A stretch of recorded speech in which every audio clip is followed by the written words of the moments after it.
to the deep end here a bit, mate. I'm sorry, but like, I don't understand. So listen, if you want my view, right? You just told me Yeah. my view was that he should have killed Adam. You didn't actually ask me to explain my view about that in any way, right? Well, I don't understand why eating an apple is such a bad thing. Right? It's obviously an allegory. It's not supposed to be taken literally. But if right. you It's think not that meant like to be. eating an apple is a bad thing, then the just thing to do would be to just say nothing because it's completely morally irrelevant, right?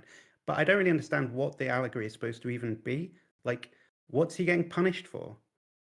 I mean, if it's not literal, if it's not an actual tree that's gone cursed by some magic or something, what are you actually saying? I don't even understand it. It's something about like it's supposed to be a kind of like don't get pretenses for being, you know, above your uh, station. So I just don't even understand it. But look, the point is, whatever it wasn't anything to do with me, was it? So why should it have an impact on me at all? Right? Or Any impact at all is unjust, and a perfect being could just make that injustice go away, and he doesn't.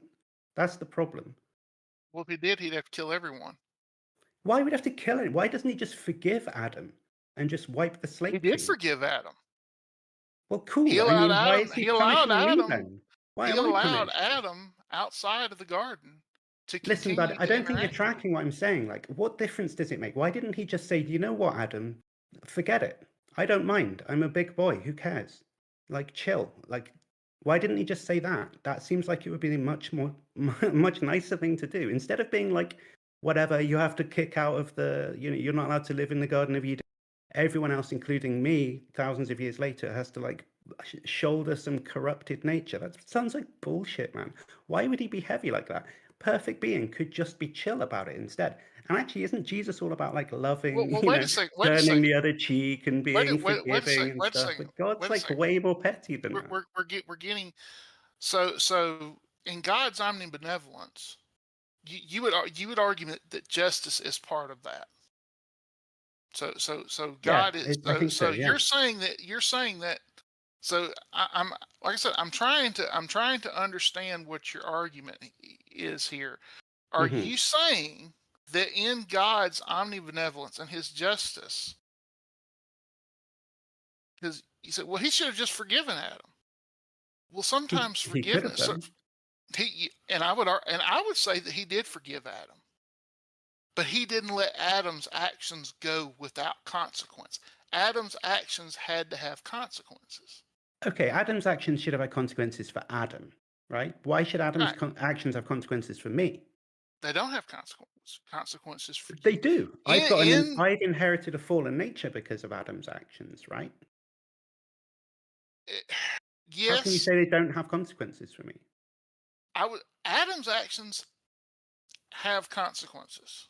For me. One of those consequences Wait, hold on. For me, right? is right. He has consequences for me.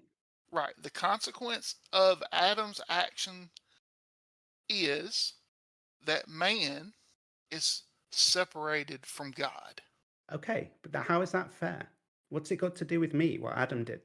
That's now I'm separated from Well, God. now we're getting into something. Now we're getting into it. Now we're getting into something you wanted. So it's you were saying you were questioning God's justice. Now your question is fairness. Fairness and It's the justice same thing. I mean, this is the same thing. are two different. Okay, No. I meant them in the same way. I didn't mean a different concept. I'm just saying, how is that Okay. just, right? So here's the thing. We're getting into fairness and justice are not the same thing. Justice has to do with getting what you deserve. Hmm. Fairness has to do with treating everyone equally. All right, forget fairness. I meant justice, right? I used the Okay, two so synonymously, but whatever. the Hmm. just thing for God to have done to Adam when Adam did whatever it was he did, however you want to catch that, God should have killed Adam. Well, I mean, whatever. Let's say God should have done the appropriate thing to him. I'm like, we're just talking about whether or not I think he should be But killed for eating an apple. But and like, let's say here's you the think thing. that, and that's true, right? It's got nothing to do with me, does it? I shouldn't be punished in any way, right? Should I? You Because aren't. of Adam. I am. You I've aren't. inherited a fallen nature. Well, that's not punishment. That's just What? an That's a effect. bad thing, isn't it? Well, I don't want that. I would argue it's bad, but it's not. Okay. It's not. You say, well, that's not my fault. Okay, it's not your fault that you were given. Let's say when you were born, you were Hmm. given $100. Okay. Okay, so you were given $100, but Okay. you can't spend it until you're like 21, and it's just sitting there. All it is $100. It's sealed up in an envelope in the thing. You can't spend it until you're 21. But let's say whatever you're wanting when you're at 21 costs more than that $100. All right. So if you're going, so you look at that $100 and you say, okay, what can I do with this so that I can afford what I want? Well, you've got a couple options there. You can either not get what you want, which costs more than that $100, or you can go buy something similar but costs $100. Or your options are to go out and rob from someone else to get to multiply that to add to it so you'll get what you want. So in a sense, what your two options are in this analogy, you've given this $100 came from your grandfather Adam as an inheritance. So you've inherited something, and you may not want it. You may not want the $100. That's fine. It's still your inheritance. That's what you got from him. Can I change the analogy a bit? Right. Okay. It's because it's like I have inherited like a debt of $100 from Adam. It's not $100 is good, right? Even if you want something that's worth $1,000, I still want the $100 because then I'm only 900 away from what I want, right?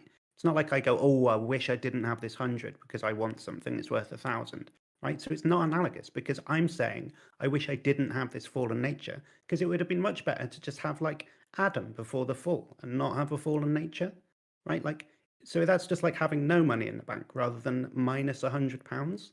Your analogy doesn't really work. You're making it seem like my inheritance from Adam is good, but not just not quite good enough. Actually, my inheritance from Adam is shit, right? It's a broken, sinful, corrupted nature. It's nothing good about it. It's not like $100. It's like minus $100. I come in hobbled. I'm supposed to run a race, and my shoelaces have been tied together. It's not fair, or it's not just, right? That's what I'm inheriting. So there's no point trying to spin an analogy where I get like quite a nice cheeseburger, but it's not the double decker I wanted, right? Doesn't work like that. I've been given a shit sandwich when I wanted a cheeseburger, right? That's the analogy. And it's not just. I haven't done anything to deserve that. That's my point. God could have fixed it so that I didn't inherit a shit sandwich that I didn't deserve, but he didn't. And that means that he's embodying a sense of injustice that surely a perfect being wouldn't do. Why would he give me a shit sandwich when I don't deserve it, Okay. right? That's unjust. Well, That's my you're critique. again,